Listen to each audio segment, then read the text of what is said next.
ingin supaya anaknya tuh bisa kuliah ke luar negeri, pendidikan yang tinggi lah. Kalau saya pribadi ngelihatnya, cuman banyak orang lupa nyiapin dananya.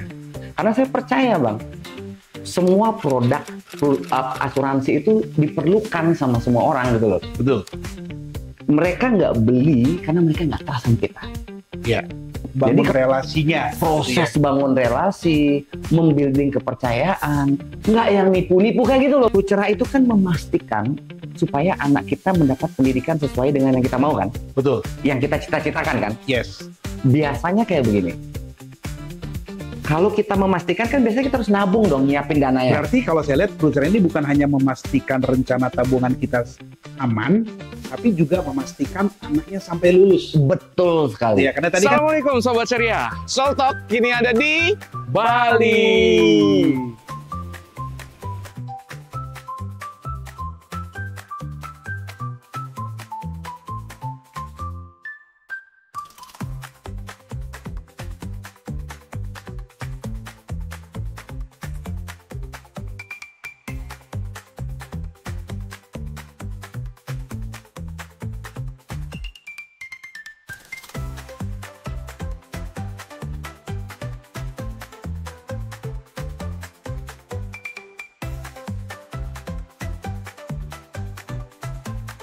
Hari ini kita akan ketemu dengan mitra bisnis hebat-hebat yang ada di Bali. So, tunggu dan saksikan Soltok episode Bali. Sampai ketemu. Yeay.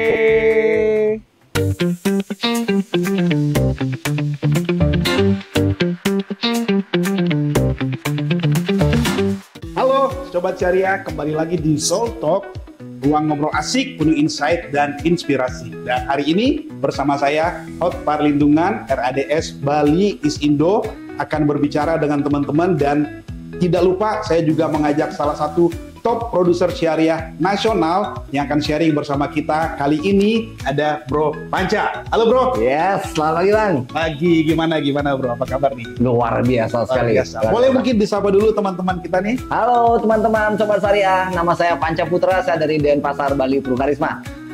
Ya, oke. Teman-teman, hari ini kan kita udah datangkan top syariah nasional nih. Nah, kita pengen tahu juga dong ya, Bro Panca kan di Bali sebenarnya kan orang tidak melihat terlalu banyak yang muslim ataupun non-muslim seperti itu ya. Tapi boleh nggak kira-kira kenapa sih Bro Panca ini bisa melihat market ke sana, dari mana sih dapatnya?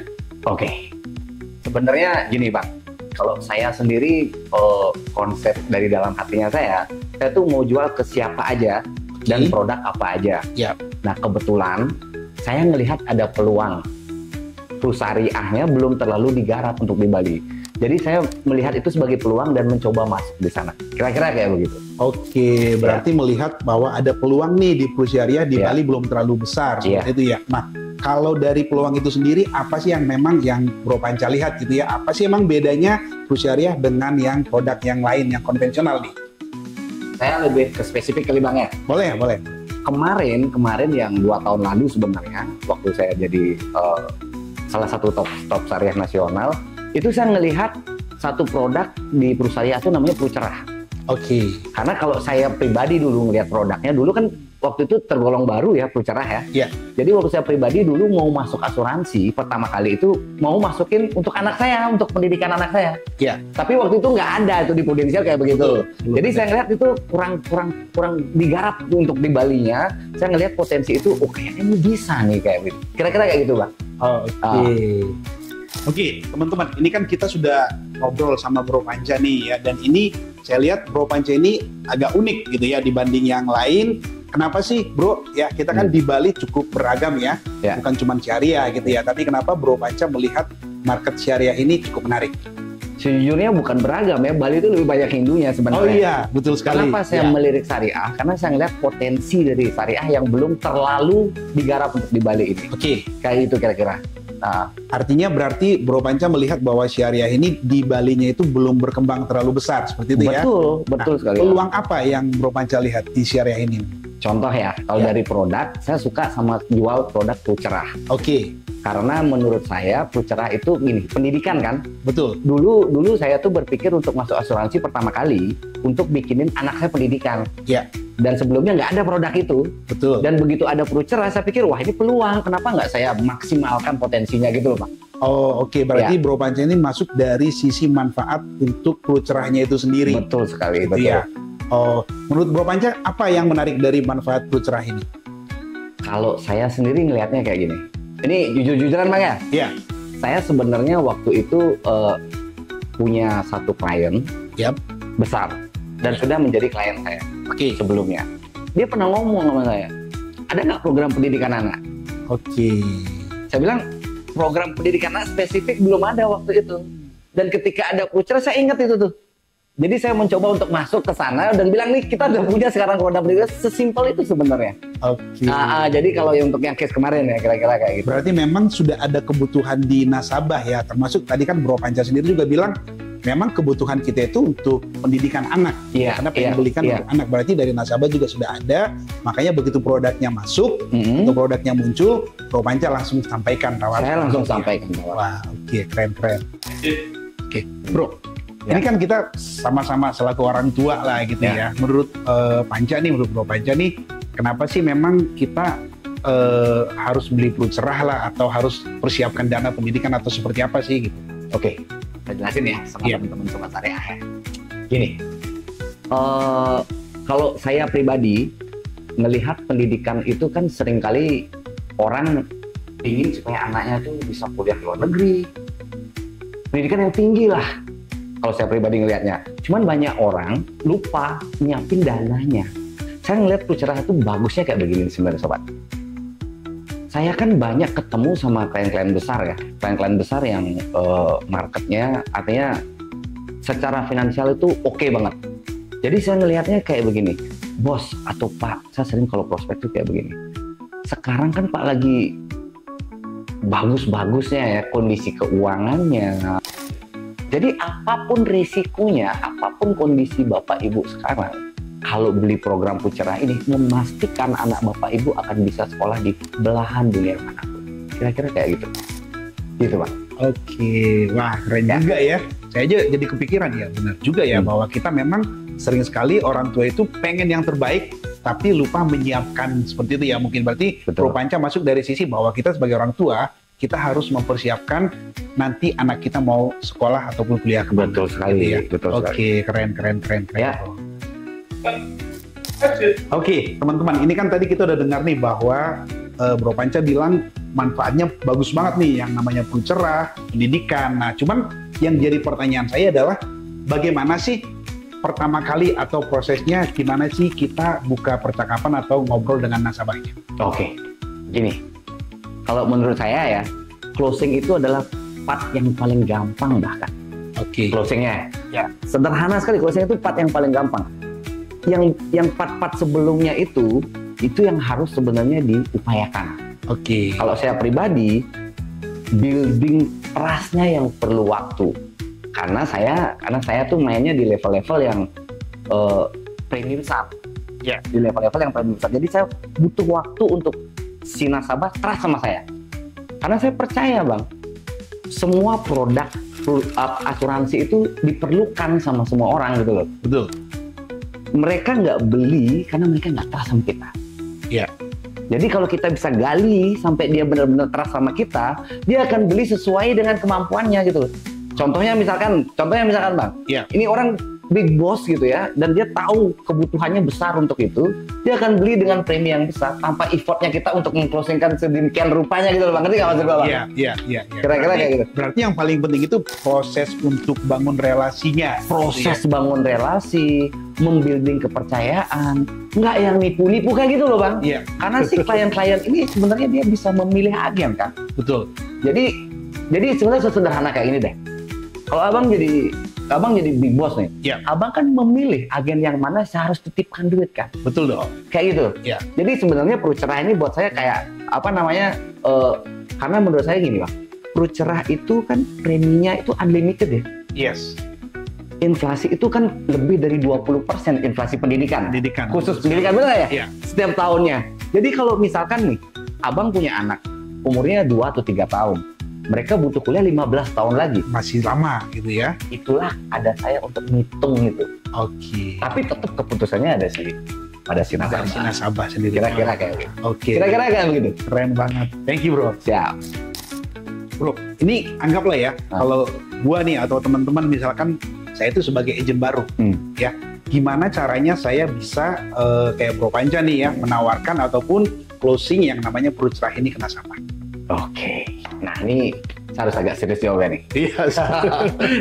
saya tahu masalah biasanya problem dari seorang agent baru, mereka kan kepercayaan dirinya masih belum besar ya. Iya. Biasanya seperti itu. Ini saya berkaca aja sama diri saya sebelumnya. Jadi saya tuh sebenarnya memulai dari yang kecil-kecil dulu, Bang. Bukan yang benar-benar yang 1 miliar setahun kayak begitu. Ya. Awalnya saya mulai dari 300.000 begituan aja, tapi saya melakukannya terus-menerus saya melakukannya, sehingga lama-kelamaan ketika saya melakukannya udah terus-menerus itu, gua punya ini tuh meningkat, Bang. Gua punya lingkaran itu meningkat. Iya. Kayak begitu. Dan skill saya juga otomatis meningkat. Iya. Ngobrol aja asik begitu. Belakangan saya ngerti banget bahwa skill yang paling dibutuhkan untuk menjadi seorang sales top itu sebenarnya adalah bisa dipercayai. Oke. Sesimpel itu, Bang. Berarti kita bangun trust-nya nasabah. Bangun trust-nya nasabah. Menjadi orang yang disukai dan bisa dipercayai. Bisa dipercaya. Buat saya itu. Nanti santai aja buat yang agen baru, santai aja. Lama-kelamaan saya percaya kok. Saya percaya banget. Ketika Anda benar-benar fokus ya, lama-kelamaan Anda punya klien pasti akan besar-besar juga. Ya, berarti Kira-kira dimulai dari yang yang standar dulu lah. Yang gitu standar ya. dulu. Preminya, Yang gitu standar ya. Jangan dulu. langsung kejar, wah saya pengen yang tinggi-tinggi. Anggap gitu latihan dulu lah, Bang. Latihan dulu ya. Lah, kan masa bener ya, karena Iya. itu kalau saya ya, tapi menurut saya kayak begitu.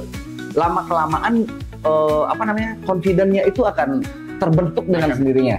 Iya. Karena terus terang nih, Bang, kalau ngomongin kita prospek ke big boss gitu ya, atau ngomongin tentang yang premi di atas 500 jutaan atau 1 miliar setahun, Iya. itu pasti beda, Bang. Iya. Pasti beda. Jadi percaya sama produknya, terus latih skillnya, lama-lama jadi lagu aja, Bang. Oke. Kayak lagu aja ngalir kayak gitu.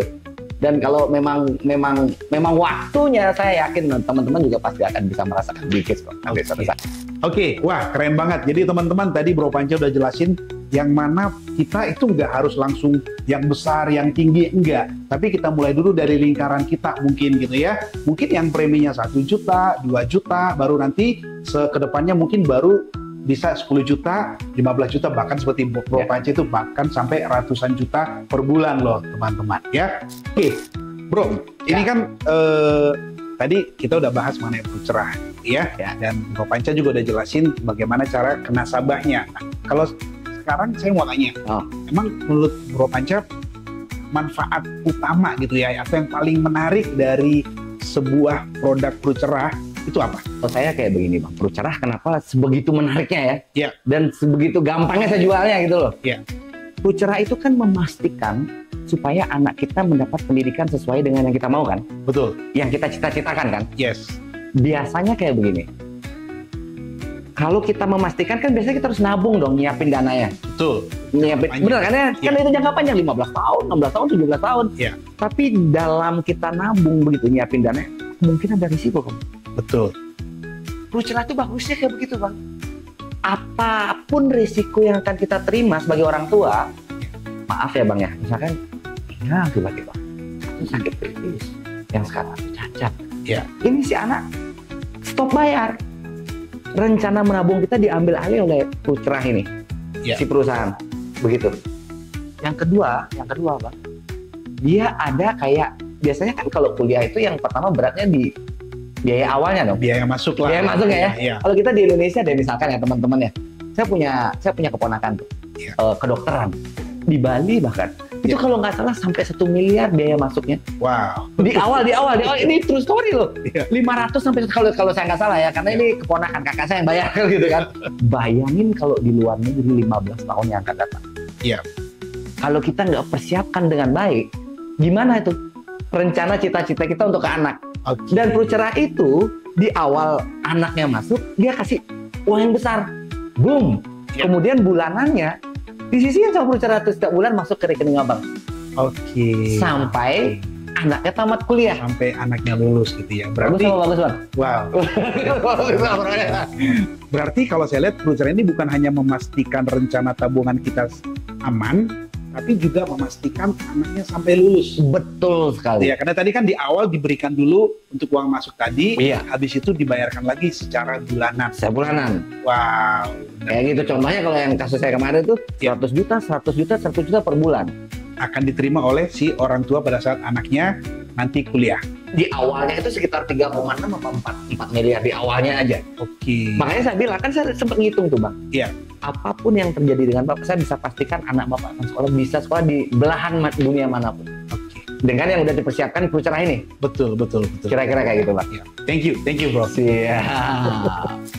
Bro, berarti nih sebagai orang tua nih ya, kapan sih kita sebaiknya mempersiapkan dana pendidikan buat anak kita? Nah, pertanyaan cakep banget tuh. Iya. Saya sebenarnya gampang nih jawabnya. Right now, sekarang. Sekarang.